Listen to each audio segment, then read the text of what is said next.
New York నగర mayor ఎన్నికలలో democratic socialist అభ్యర్థి జొహ్రాన్ మమ్దాని ఘన విజయం సాధించారు. భారత సంతతికి చెందినటువంటి జొహ్రాన్ న్యూయార్క్కు తొలి ముస్లిం, అత్యంత పిన్న వయస్కుడైనటువంటి మేయర్గా కూడా చరిత్ర సృష్టించారు. అయితే ఆయన ఎన్నికల ప్రచార వ్యూహాలు భారత రాజకీయాలలో అనుసరించేటువంటి ఉచితాల మోడల్ను గుర్తు చేశాయి. వాటి ద్వారానే ఆ సామాన్య ప్రజలను ఆకర్షించి అధ్యక్షుడు ట్రంప్ని కూడా లెక్క చేయకుండా అక్కడ విక్టరీ కొట్టినట్టుగా తెలుస్తోంది.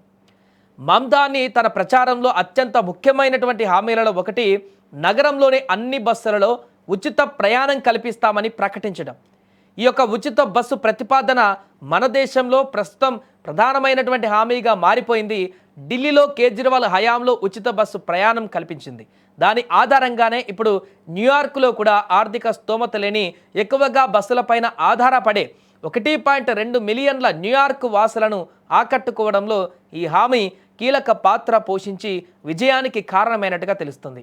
ఉచిత బస్సు పథకానికి డబ్బులు ఎలా సమకూర్చుకోవడానికి సుమారు 8.3 కోట్ల కంటే ఎక్కువ ఆదాయం ఉన్నటువంటి న్యూయార్క్ వాసులపై 2% ఫ్లాట్ పన్ను విధించనున్నారు. రాష్ట్ర కార్పొరేట్ పన్ను రేటును పెంచడం ద్వారా సుమారు $5 బిలియన్ల సమీకరించాలని కూడా ఆయన ప్రతిపాదించారు. ఈ యొక్క ధనవంతులపైన పన్ను విధానం ద్వారా వచ్చిన డబ్బును ప్రజల సంక్షేమానికి ఖర్చు చేస్తామనే ఆలోచన అందరినీ ఇప్పుడు ఆలోచింపచేస్తోంది. అలానే 6 వారాల నుండి 5 ఏళ్లలోపు పిల్లలందరికీ ఉచిత నాణ్యమైన చైల్డ్ కేర్ కల్పించడం, ఇళ్ల అద్దెల పెరుగుదల 3% మించకుండా నియంత్రించడం, నిత్యావసరాల వస్తువులను తక్కువ ధరలకే అందించేందుకు నగరంలో ప్రభుత్వ ఆధ్వర్యంలో కిరాణా దుకాణాలు ఏర్పాటు చేయడం వంటి పథకాలు కూడా ఆయన గెలుపుకు దోహదపడ్డాయి.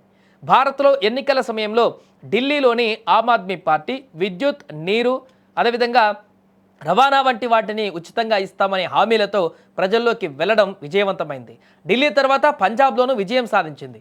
తర్వాత కర్ణాటక, తెలంగాణ, ఆంధ్రప్రదేశ్లో కూడా ఉచిత బస్సు పథకం ప్రభుత్వాల ఏర్పాటులో ఓ కారణంగా నిలిచింది. ఇప్పుడు న్యూయార్క్ వంటి అత్యంత ఖరీదైన నగరంలో అది పాకడం విశేషంగా కనిపిస్తుంది. జొహ్రాన్ మమ్దాని గెలుపు అమెరికా రాజకీయాలపైన ఒక ముఖ్యమైనటువంటి ప్రభావాన్ని చూపుతుందని కూడా విశ్లేషకులు భావిస్తున్నారు.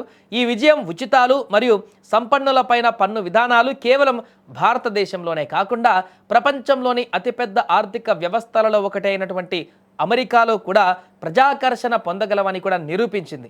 మరి దీనిపై మీరేమంటారో కామెంట్ చేయండి.